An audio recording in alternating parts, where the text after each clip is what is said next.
Hi, my name's Mariska, and this is the story of how my husband handed me divorce papers, already filled out, thinking I'd cry and beg him to stay. He thought he knew me, thought I'd shrink, thought I was too weak to fight back.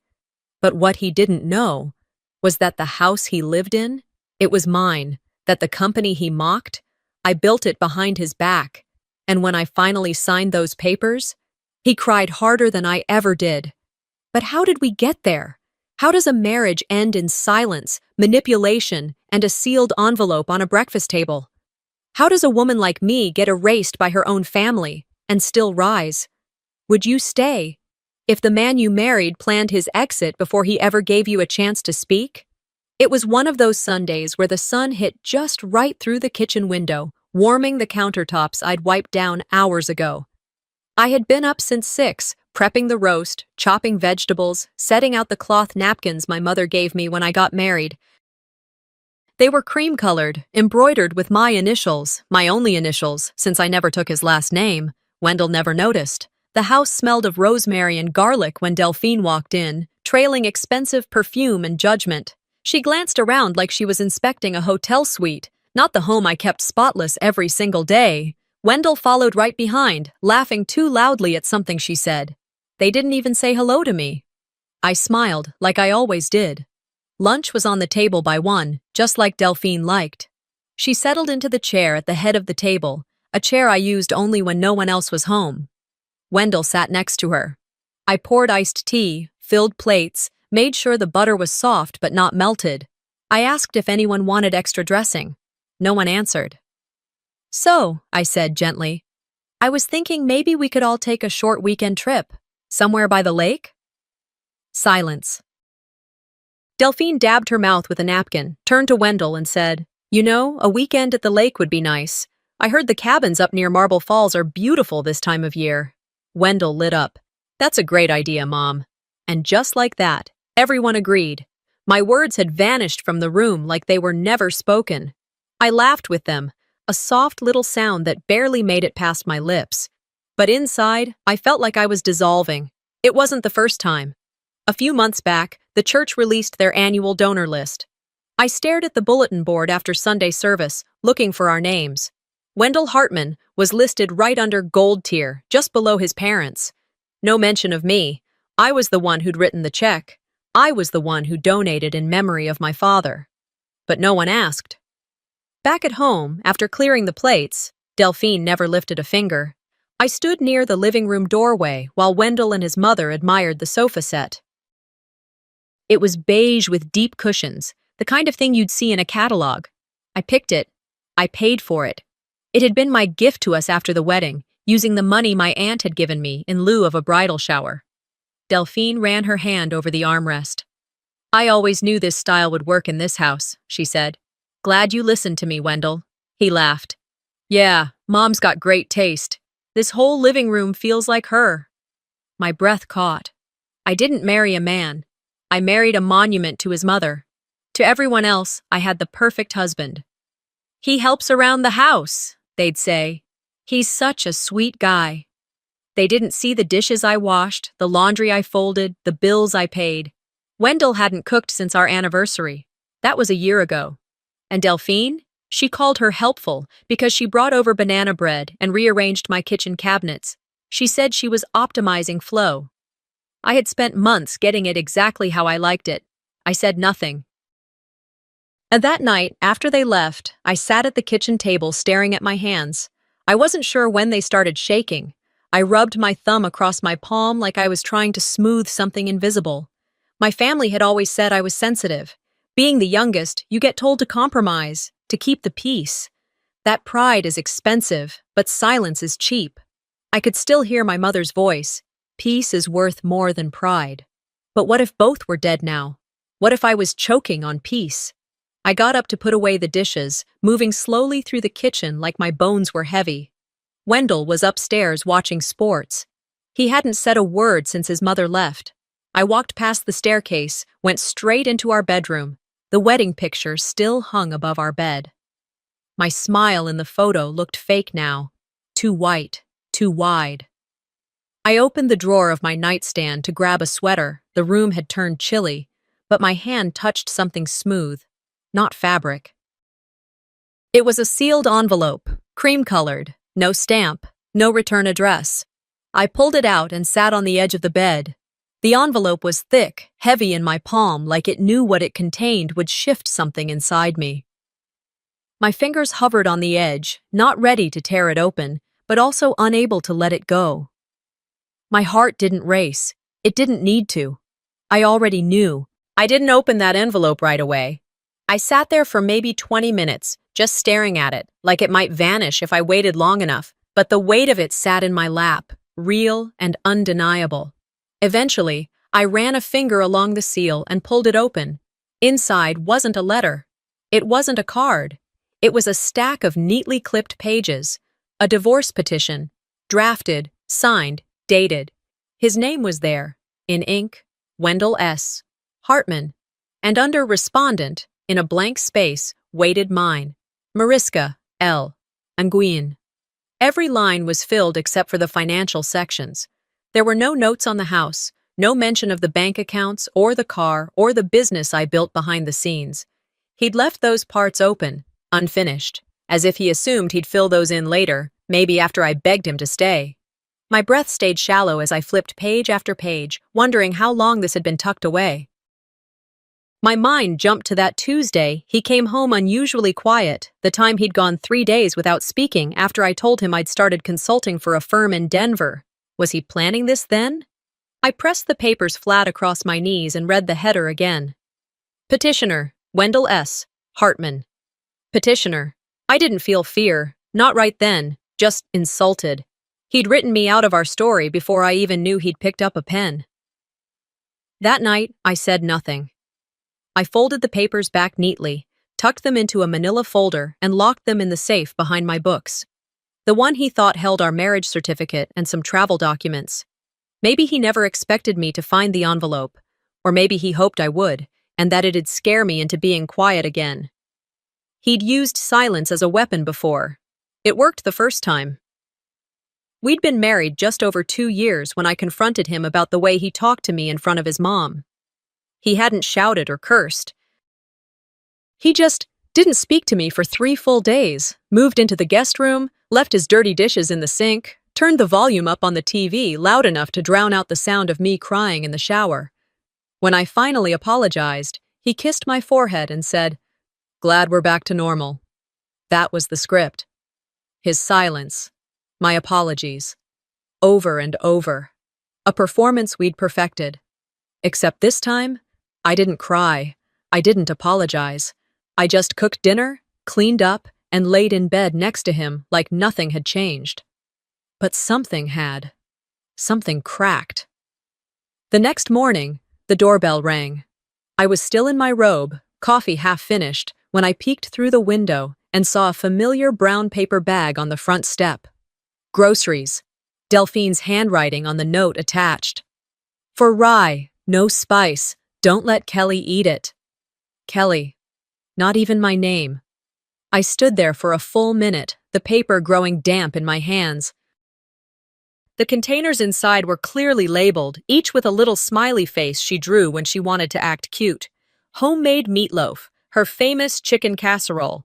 I used to pretend it didn't bother me, that it was sweet even. Wendell came down the stairs in sweats, scratched his neck, and pulled the bag open. "Oh, nice. She made the casserole." He sniffed it. "Smells just like childhood." He didn't look at me once, just grabbed a fork, popped open a lid, and took a bite. "Still better than yours," he said casually, his mouth full. I didn't reply. I just stood there, holding my coffee, listening to him scrape the bottom of the container. Later that evening, we sat at the same table, but worlds apart. I ate the leftover stir-fry from the night before. He played video games in the living room. Delphine called him at least twice. He answered both times, smiling, nodding, occasionally glancing at me like I wasn't even real. The house was quiet, except for the sounds of his game, explosions, gunfire, digital chaos. And still, I thought, if this house burned down tomorrow, would I even miss it? That thought startled me, not because it was dark, but because it felt honest. The walls had once felt warm, like I'd poured something of myself into them. The paint color in the dining room? I picked that. The light fixtures? I chose those on a chilly January afternoon, standing in Home Depot with a coupon and a dream. Now they were just walls, fixtures, spaces I passed through. That night, while Wendell snored beside me, I got up, retrieved the envelope again, and turned on the desk lamp. I read it slowly this time, more carefully. Took a pencil and circled the words that stuck out. Petitioner. Respondent. Grounds. Irreconcilable differences. Irreconcilable. He had written me out of this marriage without telling me because he thought I wouldn't respond. But I wasn't scared anymore. I wasn't the woman who cried in the shower. I was something else now. Something quieter, stronger. I put the folder back in the safe, closed it, and spun the dial. Not yet. But soon. The next morning, I brushed my hair in front of the mirror, the one with the cracked corner. I hadn't replaced it yet. I stared at my reflection and whispered, "You wanted me quiet? You got it. But don't confuse quiet with weak." My phone buzzed. A message from Delphine. "You really should have learned by now, sweetheart." No context, no greeting. Just that. I smiled. Not a soft smile, not a polite one, a dangerous one. If I was going to leave, I needed to be smart and invisible. But as I sat on the couch that Wednesday night, lights dimmed and the room blanketed in that thick silence I'd come to recognize as normal, a familiar ache crept in.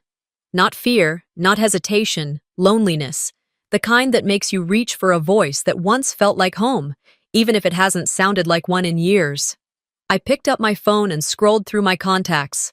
My thumb stopped on Isolde, my older sister, the responsible one, the golden child, the one who always made straight A's and married a dentist who played golf and called our mother every Sunday without fail. I hadn't spoken to her in months. Not really. We'd exchanged Christmas cards. She sent me a photo of her kids in matching sweaters. I liked the post. That was it. Still, I hit call. She picked up after the third ring. "Hey, Mari," she said, sounding distracted. Hey, I was just wondering if you had a minute," I said. A pause. I heard clinking dishes in the background. "Is this about Wendell again?" she asked. I swallowed. "Yeah, I needed to talk." Isolde sighed. "Mari, I really can't. I've had a long day, and honestly, maybe you should try journaling or something." "Isolde, I'm sorry, okay? But I can't be your therapist every time you and Wendell have a spat. You married him. You chose this." The line went dead before I could respond. I sat there, staring at my phone. The screen still glowed with her name. My hands didn't tremble. I didn't cry. But something settled into my chest, dense and quiet. The kind of hurt that doesn't scream. It just sits there, like an old coat you forgot was heavy. I leaned back and closed my eyes, and just like that, I was 10 again, sitting at the dinner table in Garland while Isolde showed off her report card. My mother beamed at her, her voice laced with pride. 4 A's and a B+ in math? That's my girl. I reached for a roll. My father said, "Pass the butter, Mari." No one asked how school was. I cleared the plates after dessert, listening to Isolde laugh about the play she was starring in. I had auditioned too. I hadn't even gotten a call back. "You're better at support, baby," my mother whispered to me once, patting my hand. Not everyone needs the spotlight. It wasn't cruel, just matter of fact, like gravity. Even now, when I visited home, I was still the one who gets too worked up. The emotional sister. The one who just needs to let things go. I stood up and walked to the kitchen, flicking on the light. The bulb hummed. I filled the kettle and set it to boil, then pulled down my favorite mug. The blue one with the chipped rim. Wendell hated that mug. Said it looked trashy. I poured the tea, sat at the table, and stared at the steam. The seat across from me was empty. Had been for a while. I'd grown used to talking to no one. But tonight, the silence had edges. I unlocked my phone again and typed a message to my mom. "Just had a rough day. Wanted to hear your voice." My finger hovered over send. I stared at it, then tapped backspace until the screen was empty. She wouldn't understand. She never had. Her last voicemail still lived in my inbox. I played it. "Your sister's marriage works because she lets things go. Don't be so intense, baby. Try to enjoy the life you have. Enjoy the life I have. Wendell hadn't spoken to me in any meaningful way in weeks. He lived in the same house but occupied a separate orbit. He left messes for me to clean, answered questions with shrugs, and communicated with Delphine more than he did with me. And my mother thought I should be grateful. That was the script I was raised on. Keep things peaceful. Don't make noise. Smile, even when you're choking. I set the phone down and picked up a pen. I opened the notebook I kept in the drawer, the one I usually used for grocery lists and recipes. This time, I flipped to a blank page and began to write. I have no rescue coming, no cavalry. I am my own. I paused. Let the words settle. Then I continued. I've made excuses for him for years, covered for him, lied to myself and to others, protected his image while mine crumbled. Not anymore. I drew a line on the page and wrote beneath it. From here forward, I play dumb, but I'm not. I disappear first. Then I hit back. It didn't feel like anger. It felt like clarity. I closed the notebook, slid it back into the drawer, and returned to the living room. The tea had gone cold, but I drank it anyway. Across the room, the television buzzed faintly. Wendell had fallen asleep on the couch again, his mouth open, controller still in hand. I looked at him, not with hate, but with the kind of detachment you give to a stranger on a bus. And then I walked back into the bedroom, opened the small filing case from the closet, and pulled out a folded piece of paper. The edges were worn from being opened and refolded too many times. Across the top in my handwriting were the words, "People who won't be notified." I took the pen, drew a line through Isolde's name. Wendell wasn't just a bad husband. He was a man preparing for war without telling me. That realization didn't slap me across the face.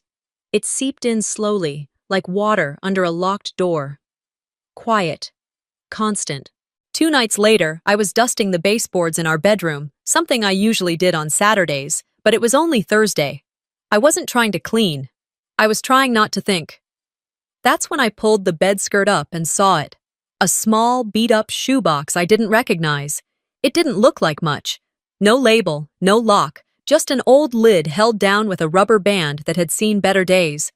I pulled it out gently, careful not to disturb the bed frame, sat cross-legged on the carpet, and took a breath before lifting the top. Inside was a manila folder, labeled Plan B. My blood ran cold. My name wasn't even in the folder yet, but I knew. I opened it. Inside were finalized divorce documents, Wendell's signature at the bottom, dated 5 months ago. 5 months. That would have been around the time I got offered that consulting gig in Denver. He had filled out everything. His name was inked, the paperwork notarized. But mine, my signature line was left blank, like an invitation. Tucked behind the forms was a handwritten checklist, a real one, on lined paper. His penmanship, blocky, rushed. Move out, take truck, call mom, transfer savings, emergency only, rent temp apt. Let her cool off, she'll come back. He had an entire fallback strategy. For our marriage, that wasn't just betrayal. That was logistics, and logistics meant intention. I sat there for several minutes, staring at that list. My knees hurt from kneeling, but I didn't move. Eventually, I put everything back inside the box and shoved it deeper under the bed, covered it with one of his old college hoodies, and walked into the bathroom. Wendell was in the kitchen making himself eggs. I heard the skillet scrape the burner. He was humming, like he hadn't just tried to ghost his own wife from her own life. When I walked in, he looked up and gestured at the eggs. You want some? I made yours the way you like, no runny yolks. I forced a smile and shook my head. I'm good. He shrugged, scooped the eggs onto a plate, and went to the living room. You sure you're not upset about something? He asked, eyes still on the TV. You've been kinda quiet. I stood behind him for a beat too long, then turned to refill my coffee. Just tired. Okay. He didn't push. He never did. Wendell didn't like confrontation unless he was controlling it. That afternoon, my phone buzzed with a message from Delphine. It popped up while I was transferring laundry from washer to dryer. Sunday dinner at 5, boys only. That's it, no hi, no context, just that. I opened the group chat and felt my stomach drop. I wasn't in it anymore. The family group, the one with holiday plans, vacation updates, baby photos, was missing from my list. I searched for it. Nothing. My name had been removed. It didn't hurt the way I expected. It just confirmed things. Validated what I already knew. I was being phased out like old furniture, moved out quietly, no loud breakup, just silence. A slow erase. I scrolled back through the chat logs that were still saved in my phone. My birthday, ignored. The thank you text I sent after hosting last month's barbecue, unanswered. The flowers I mailed when Wendell's niece had her dance recital, no acknowledgement. I sat on the floor of the laundry room and let my arms hang limp. Later that night, Wendell and I lay in bed, backs turned to each other like strangers on an overnight flight. The room was dark, except for the faint blue glow from his phone. He typed quietly, laughed under his breath once. Then he whispered. I couldn't make out every word, but I heard enough. She's losing it, Mom. No, just give it time. I've got it handled. Yeah, she's emotional as usual. Then silence. I turned toward the wall, trying to slow my breathing. My throat tightened. Not from tears, those dried up 2 fights ago, but from fury, cold, focused fury. I grabbed my phone from the nightstand and typed out what I remembered into a note. She's losing it, Mom. Just give it time. Emotional as usual. I titled it, Documentation. The next morning, while Wendell left for the gym, I sat at the dining table with my laptop open. My tea went cold as I dove deep into legal blogs, advice forums, testimonials from women who'd been where I was. I started a fresh document titled, Prep. First bullet, hire an attorney.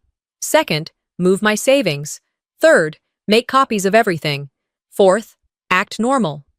Final note, do, not confront, yet. I was still reading when I heard the front door open. Wendell came in humming again, dropped his keys on the counter, and kissed my cheek.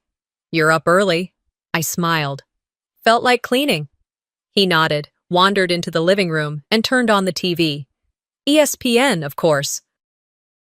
I closed the laptop, cleaned up the dishes I hadn't used, and walked into the bedroom. My body moved out of habit, but my mind was somewhere else. The safe was still behind the closet panel. I checked it again, not because I didn't trust myself, but because I wanted to feel the click of the dial one more time, like a ritual. I touched the manila folder again, not to read it, just to feel its presence, to remind myself of what had already been set in motion. When I opened my laptop again later that night, I didn't search for advice. I knew what I had to do. I opened a private browser, typed slowly. Best female divorce attorney in Austin, discreet. I pressed enter. And for the first time in months, I saw my own reflection in the screen. And it didn't look blurry anymore. I didn't need to raise my voice. I just needed to write my name where it mattered. And that morning, I almost laughed at how perfectly he handed me the pen. Saturday began like any other in our house. Wendell whistled in the kitchen, a tune I didn't recognize. Something upbeat, probably from a car commercial. He rarely cooked, but today he was playing the part. Eggs on the stove, bacon sizzling, a second mug of coffee already set on the table before I even walked in. You're up early, he said, grinning. Big plans today? I sat down slowly, scanning the table. He'd even laid out a cloth napkin and folded it into a triangle, like we were at some diner pretending to be fancy. It was almost charming, almost. No plans, I replied. Just catching up on errands. He nodded, slid a plate toward me, and sat across the table. Good, I made your eggs firm, not runny. I took a sip of coffee. It tasted exactly how I made it every morning. He must have just poured it. Then, without warning, he reached into a drawer behind him, pulled out a slim envelope, and placed it beside my fork. No pressure, he said, in that light voice he used when he wanted to be playful but couldn't hide the undertone. Just in case. I stared at the envelope. It was crisp, sealed. No smudges on the flap, no corner creases. Whatever was inside had been handled carefully, deliberately. I didn't open it. Instead, I looked at him and said, Thanks.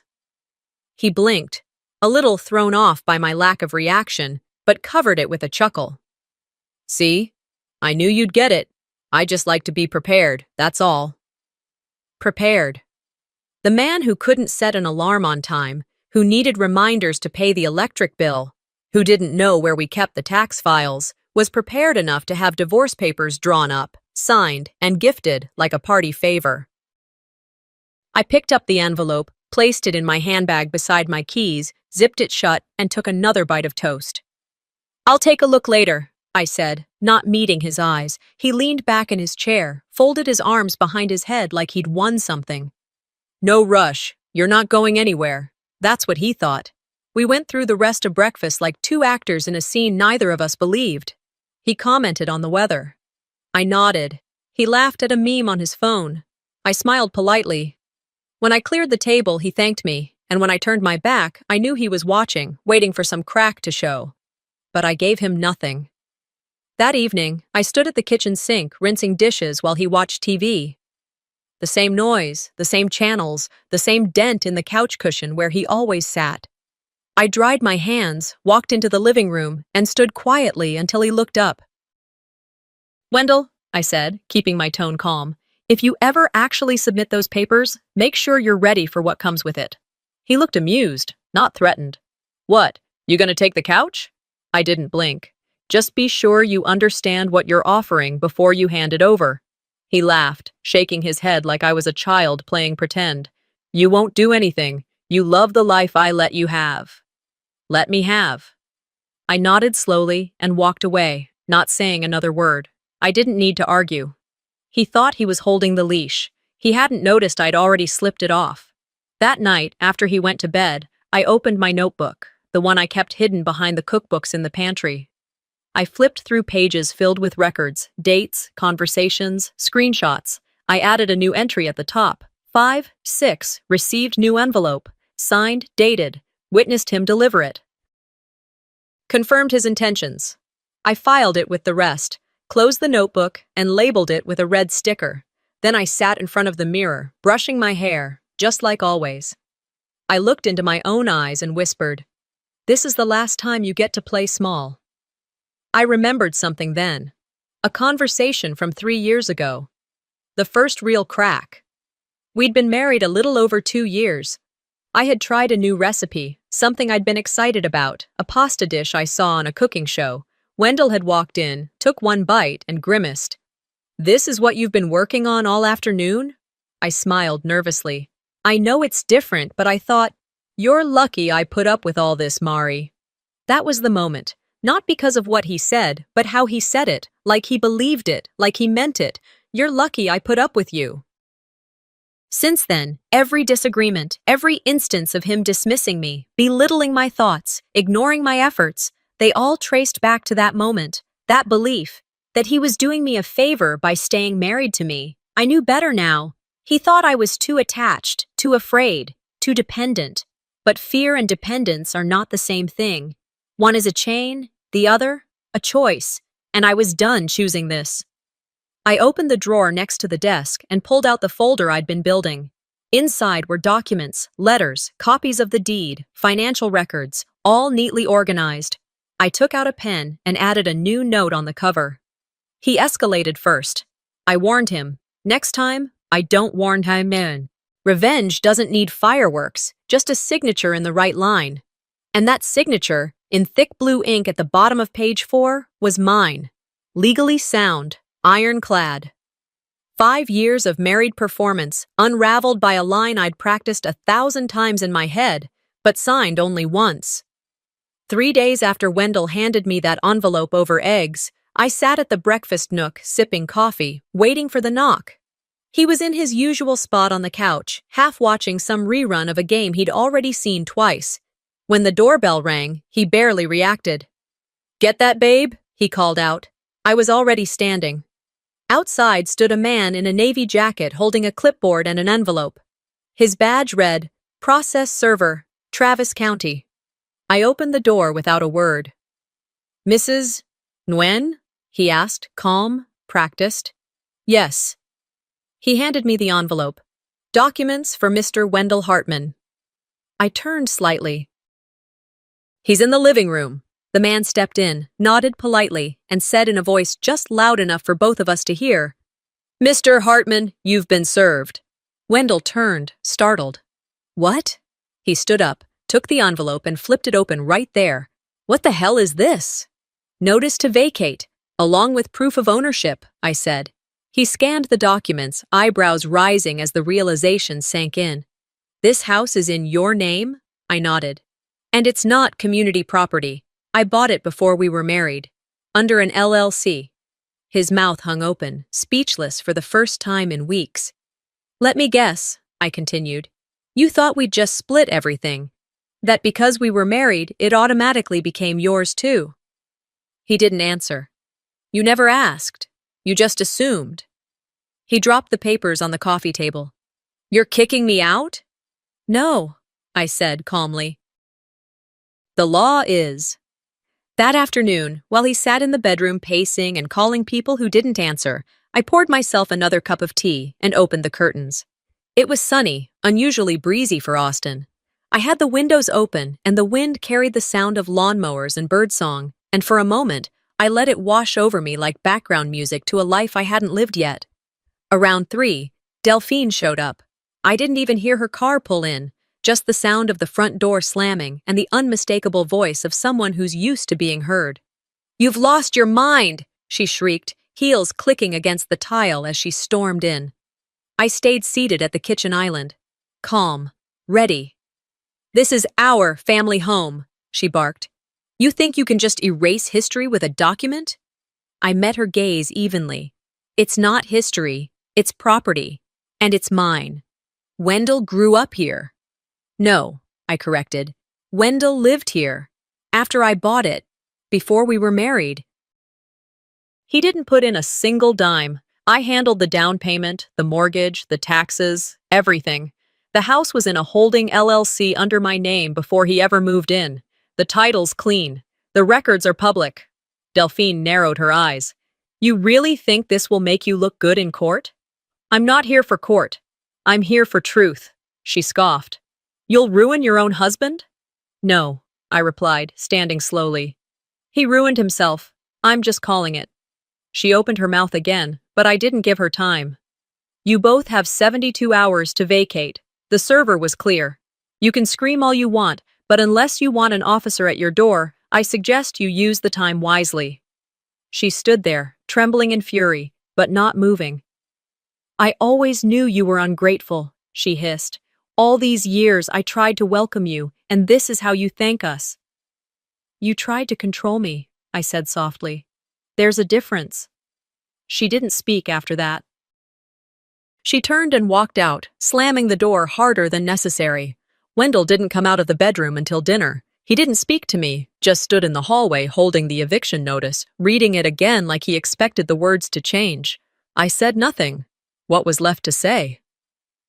Later that night, I sat on the back porch with a cup of tea, the same way I had 4 years ago. I remembered that night clearly. Fireflies blinked against the hedges. The air smelled like cut grass and honeysuckle. Wendell had brought me a blanket and kissed the top of my head.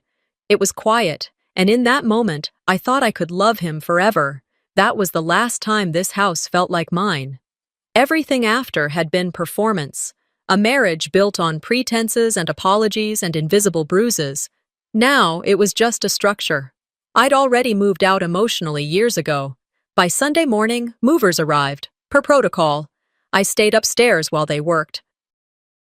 The house filled with the sound of boxes being taped, drawers being emptied, and Delphine's dramatic sighs echoing from the hallway. At noon, I stood by the window and looked out. 2 duffel bags sat on the lawn, side by side. The only things Wendell and Delphine could carry that weren't contested. He was standing by the curb, phone in hand, yelling at someone, probably his lawyer, if he had one. She sat on the steps, fanning herself with a magazine, tears streaking her makeup. I didn't wave. I didn't go down. I just closed the blinds. And in that silence, I thought, they believed they owned me. They didn't even own the floor they stood on. 2 weeks passed since they dragged their bags off my porch. I didn't hear from Wendell, didn't see Delphine parked outside in her white SUV, and didn't receive any of those guilt-laced texts she used to send. Family is forever, or no marriage survives pride. Silence suited me. I spent those days reclaiming space. I moved furniture, painted the guest bedroom, repotted the plants Delphine insisted were too large for that corner, and let in more light. But the real shift wasn't in the house. It was in the world outside, online. It started with a notification. @MavenHouseOfficial has been tagged in a viral reel. I tapped it absent-mindedly, expecting another home chef or design blogger. But it wasn't just a feature. It was me. The reel began with a slideshow of Maven House cookware being unboxed, sleek matte black pans, minimalist utensils, packaging with quotes about reclaiming independence in the kitchen. But it wasn't the product that drew attention. It was the headline. The real woman behind Maven House. Underneath was my name, in full. Mariska L. Nguyen, founder and CEO. I dropped my phone. It had gone viral overnight. Thousands of likes, shares, reposts from women saying, "Finally, someone built something for us." Single moms, divorced women, women who were tired of being told cooking was their duty instead of their right to nourish. And then there was Wendell. I found out what he thought about it when Loretta sent me a screenshot. His Facebook status read, "Some people build their empires on manipulation. Don't believe everything you read. No names." Of course, cowardice rarely is that direct, but the comments piled on. Delphine had one too. Pretty branding doesn't mean good character. Sometimes the rod is underneath the shine. Aunt Maureen liked the post. So did Wendell's coworker Jim. I didn't reply. I didn't even breathe heavy. But Loretta? She did what best friends do. 2 days later, a journalist from a lifestyle magazine emailed me. "We're doing a follow-up on the Maven House feature," she wrote. "There have been a few anonymous posts questioning the integrity of the founder. Would you like to comment?" I didn't answer. Loretta did. She forwarded every document I'd compiled, the deed to the house, sole owner, me. The business registration, established a full year before I married Wendell. Screenshots of texts where Wendell mocked my early product designs, once calling them housewife fantasies. She included one of Delphine, too, when she'd texted me that real women cook without Instagram stunts. By the end of the week, the follow-up article went live. She built it without them, how one woman's company survived her divorce better than her husband did. It quoted Wendell's post word for word. Then it laid out the facts. Mariska Nguyen is the sole registered owner of Maven House LLC, filed independently before her marriage. Records show no evidence of partnership or co-founding with Mr. Wendell Hartman. It didn't need to drag him. Facts did the dragging just fine. The comment section flipped. People began posting side-by-side quotes. Wendell saying, "She cooks like my mom," my campaign slogan, for women who are done serving people who don't see them. Delphine's post vanished quietly, so did Wendell's. But then, another email landed in my inbox. Subject: a personal plea. It was from Delphine. "Mariska, I know we've had our differences, but this is getting out of hand. The media is painting Wendell like a failure. You know that's not fair. Whatever success you've had, it's because of the environment we gave him, the stability. Can't you share a little, for his sake?" I stared at it. I reread the line. "It's because of the environment we gave him." Like I was a plant that sprouted in their soil. I didn't respond. Instead, I forwarded it to Loretta with a short note. Exhibit C. Entitlement. The next day, Wendell had a job interview. I didn't know the details, just that Loretta's cousin worked HR at the firm. Later that evening, Loretta texted me, "You'll love this." The interviewer apparently asked him, "Aren't you the guy who got evicted by the Maven House CEO?" Wendell had frozen, said nothing, then muttered something about miscommunication. They didn't hire him. I didn't gloat. I didn't need to. Instead, I sat on my porch with a cup of chai, the mug warm against my hands. Across the street, the sun was dipping low, casting a golden hue across the lawn. I watched the neighbor's dog chase a squirrel, listened to the faint hum of a lawnmower in the distance. I didn't smile, but inside, I felt still. Peace doesn't always come from silence. Sometimes it comes from knowing the truth stayed louder than the lies. He tried to frame me as a villain. I responded like a brand, with receipts. And now, sitting in Bishop's office 2 days later, the end was just a few pen strokes away.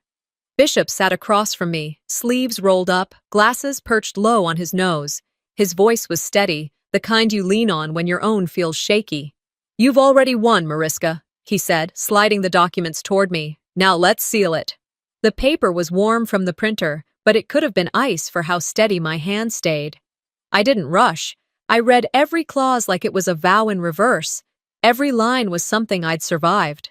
I paused at the bottom, next to the X, the space that had once waited for me in his first draft, and signed it clean and full. Mariska L. Nguyen. I didn't flinch. Bishop stood, collected the papers, and walked them to the clerk without another word. The door clicked softly behind him. That was it. 10 years of us condensed into one envelope. 10 years of pretending I was less so, Wendell could feel like more, all gone in under an hour. I left a note with the receptionist on the way out. Not for Wendell, he wasn't there, he wouldn't be showing up for this. The note was simple, handwritten on the kind of courthouse scratch pad that still smelled faintly of toner. No anger, no fear, no return. I folded it and left it at the desk, asked them to place it in the finalized file.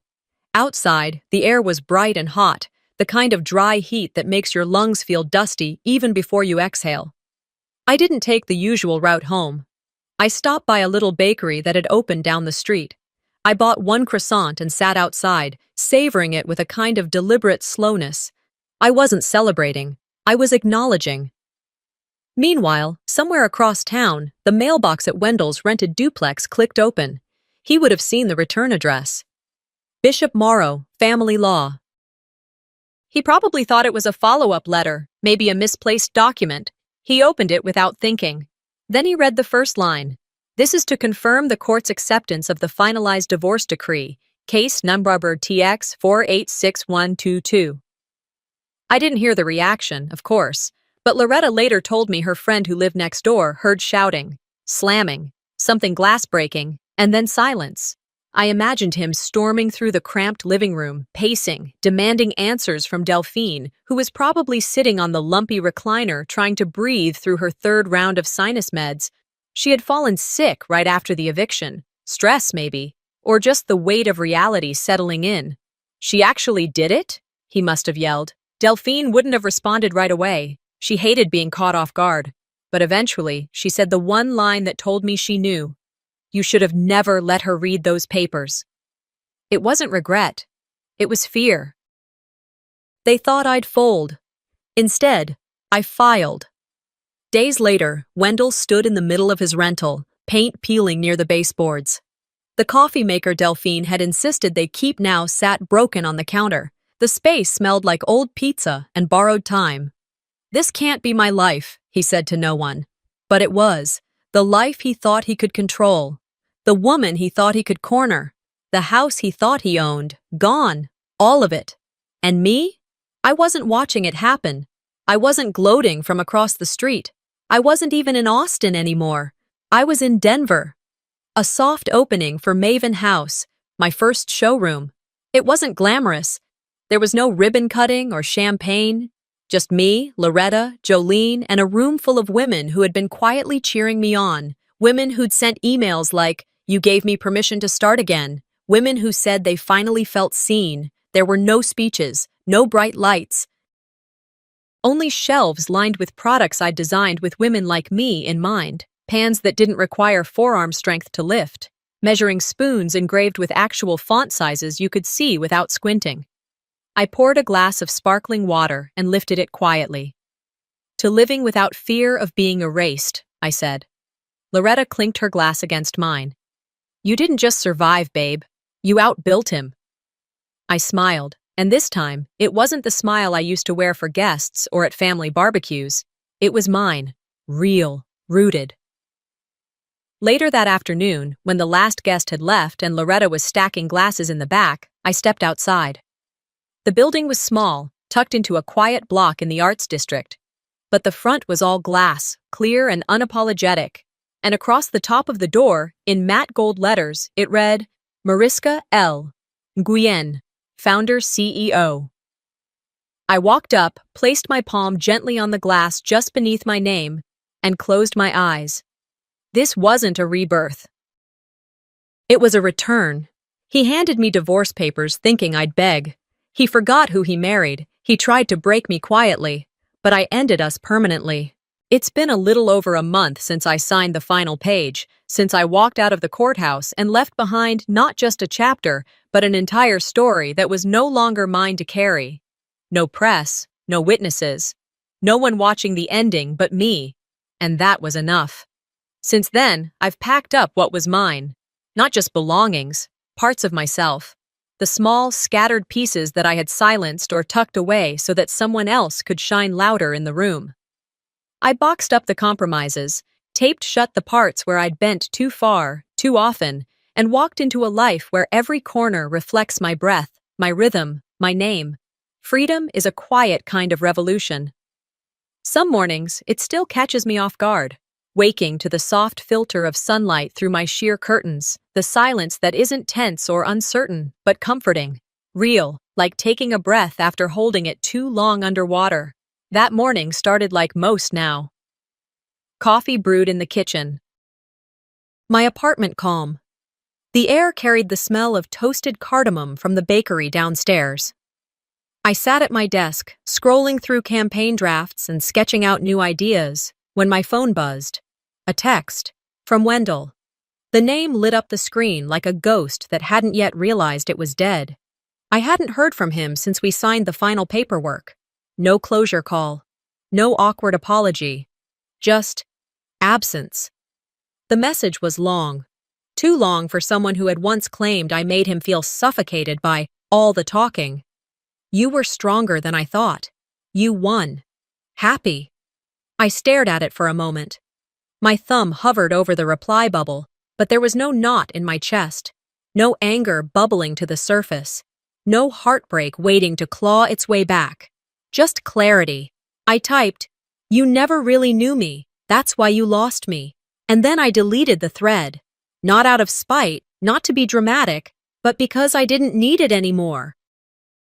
It served no purpose in this life I'd built on the other side of him. Later that afternoon, I opened the small velvet jewelry box tucked away in the back of my closet.